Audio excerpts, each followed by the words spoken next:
What's going on, everybody? Welcome to Busy Dad's Board Gaming. My name is Neil Odette, and today we're going to be doing a boxing of Fort, published by Letter Games. So let's dive right into it.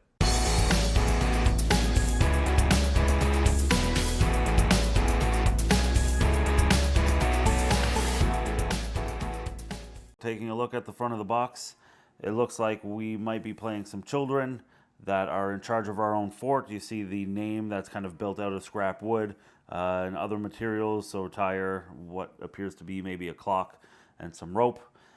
This is a game designed by Grant Rodiak, developed by Nick Breckman, with art by Kyle Farron. Again, as I mentioned, this is published by Letter Games, who, if you're not familiar with, was popularized by their game Root, which is one of my favorite games of 2020 that I discovered in 2020. So I'm very excited about this one, and we'll see what it brings to the table. So before we flip it over on the back, if we take a look here, you can see that it was designed for 2 to 4 players, ages 10 plus, with a play time of about 20 to 40 minutes. So taking a look at the back, you can see that Fort is a deck building game for 2 to 4 players with a twist. You are, in fact, a kid. And like many kids, you'll grow your circle of friends, grab a bunch of pizza and toys, and build the best fort. By drafting and playing cards, you'll take actions on your turn, but your cards also let you copy the other player's actions on their turns. Will you devote yourself to your own posse or follow the leader? So very interesting. It looks like it's a competitive game, but in some aspects you will be working off of other players or with other players, so that's going to be interesting to see how that plays out. Here we have the contents of the box, and this looks like what is likely just a general setup for a 4-player game. So let's flip it on over and take a look at what's inside. All right, so right away on the top we have a rules book. So you have the overview on the front. As I mentioned, 2 to 4 players, 20 to 40 minutes for 8 plus. You're a kid, and like many kids, you want to grow your circle of friends, grab a bunch of pizza and toys, and build the best fort. Naturally, by doing this cool stuff, you'll score victory points, and at the end of the game, the player with the most victory points is the winner. Fort is a deck building game with a twist. Your cards not only let you take actions on your own turn, but also let you follow the other player's actions on their turns. Will you devote yourself to your own posse or copy what the other kids are doing? Keep an eye out though. If you don't actually use all the cards in your hand, the other players will get a chance to nab them. After all, if you don't play with your friends, why should they hang out with you anymore?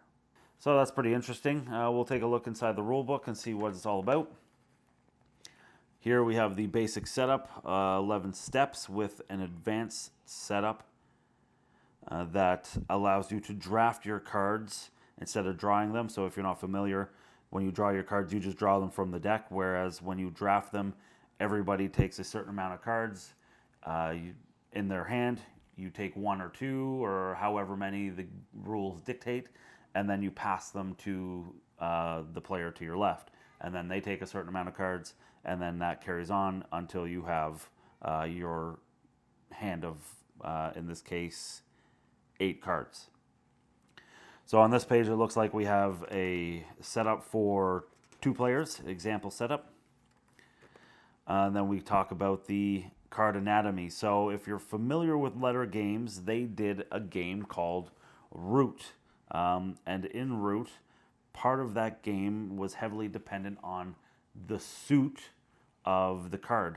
So it looks here that's carrying on with this new game, whereas they have a suit in the top corner. You have a public action that can be used by everybody, a private action that can only be used by the person that plays the card. You see here a name with a star. This is your best friend icon, and then the name is actually just a nickname. Here it talks about the player board anatomy. Feel free to pause this at any time. You can kind of have a full read through the rule book if you'd like. And then we get into the how to play.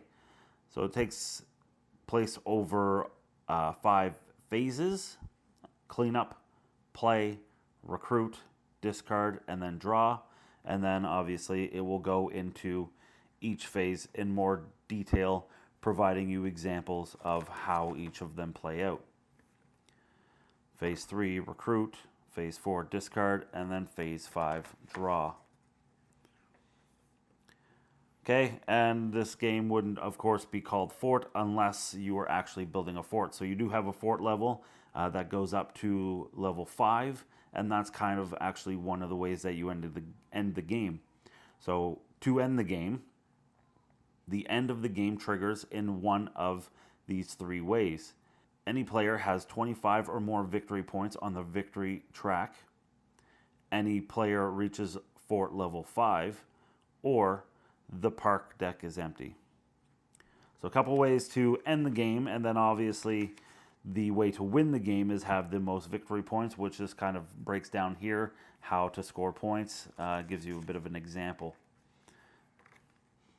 And then if you're not familiar with any of the actions that you'll find on the card or the symbols that you'll find on the card and what actions they pertain to, you have full 2 pages here describing that. And then, of course, other action symbols that you might see. And then glossary. So you have glossary for made-up rules. And the made-up rules is an actual card in the game. It's not something that you're just making up on the fly.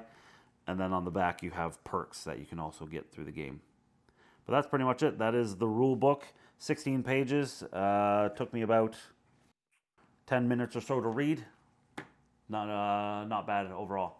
Under the rule book, we have the player boards, and right away, I can't tell you how excited I am to see this. So I get overly excited by the simple things. So for instance, in this case, these boards, 1, the size of them are really great.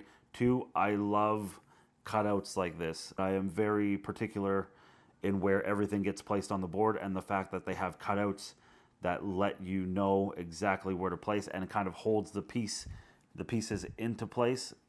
I absolutely love that.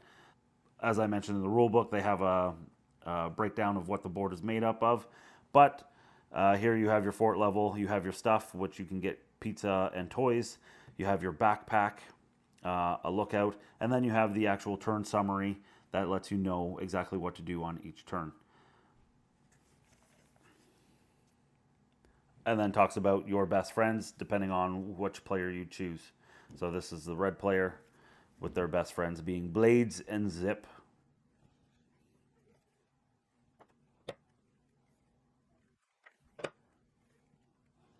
And then you have the victory track here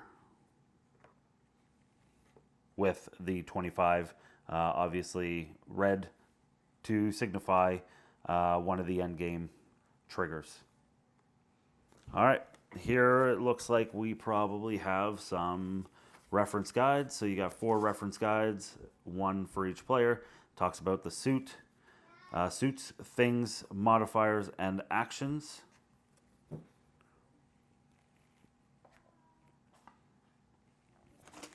And then you have your actual stuff. So the blue is toys.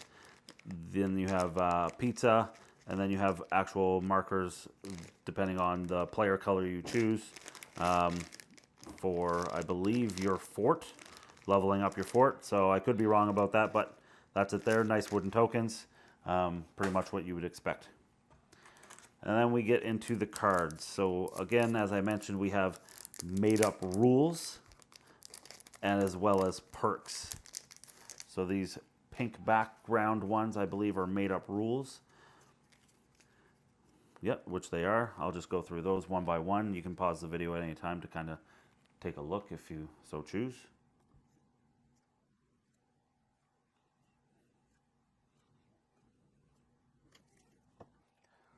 First player card. And then this is the macaroni sculpture. So this, whoever is the first player to get their fort to level 5 gets the macaroni sculpture, and this will score you an additional 4 points at the end of the game.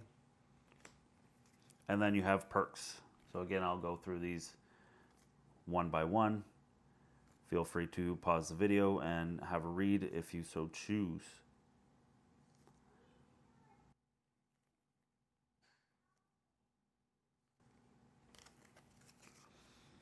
And then here we have your actual, I can't remember what they're called, friend cards perhaps, or kid cards.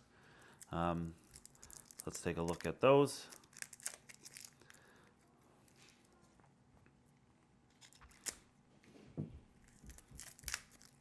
Yes, I understand that there are tabs to actually open cards. I've never really been good at it. That's why I kind of always just use a knife. I'm sorry if I make you nervous having that knife that close to cards. But here we are. So these ones here, the ones with the stars, are your best friends.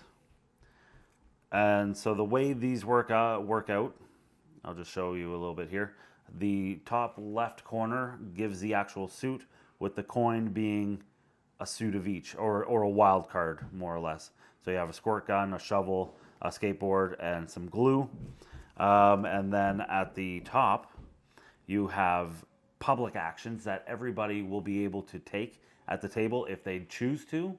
And then underneath that, you have the private actions that only the player that plays the card can actually take.